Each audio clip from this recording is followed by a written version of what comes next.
Alors si je suis arrivé en vélo, hein, c'est pas sans rapport avec le trophée que vous allez nous dévoiler dans un instant. Avant cela, peut-être un mot sur votre association. On dit que c'est de plus en plus compliqué d'être un élu en raison des normes, en raison de la pression administrative, de la pression juridique. L'ensemble législatif et normatif aujourd'hui est une réelle contrainte. Si nous comprenons bien effectivement la nécessité de répondre à ces besoins, il est vrai qu'il faut consacrer des budgets importants, et ce que les maires ruraux peuvent déplorer, c'est que quelquefois on aimerait faire les choses plus dans la dentelle, plus simplement, et c'est pas toujours facile de se faire entendre. Très bien. Merci Marie-Jeanne Béguet. On va vous laisser nous dévoiler donc ce trophée coup de cœur du jury. Alors, le trophée coup de cœur du jury est remis à...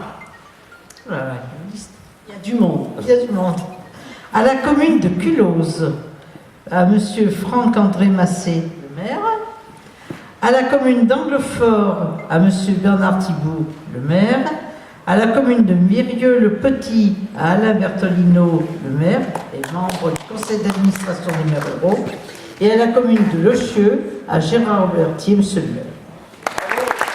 Bravo, le Tour de France n'est pas arrivé sur Grand Colombier par hasard. C'est le résultat d'un travail de 25 ans d'investissement des élus. Tout a commencé il y a 25 ans quand un visionnaire, on peut dire, Helmut Schweitzer, maire de Virieu-le-Petit et conseiller général, a eu l'idée de faire arriver une étape du Tour de France au sommet du Grand Colombier. Donc des aménagements avaient été faits à l'époque par le département, mais sur les terrains communaux d'Anglefort. Bon, les aménagements n'ont pas servi, ils se sont avérés trop exigus, mais ça a permis d'accueillir régulièrement le Tour du Val-Romain, le Tour de l'Ain.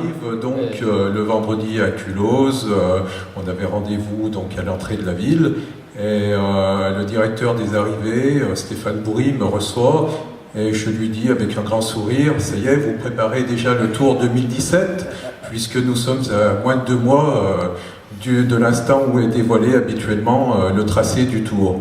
Et là, il me regarde, lui aussi avec un sourire, et me dit « Non, non, c'est bien 2016. » Et vous voyez, là, il y a la ligne d'arrivée qui sera effective. Donc, mais on passe par beaucoup d'émotions.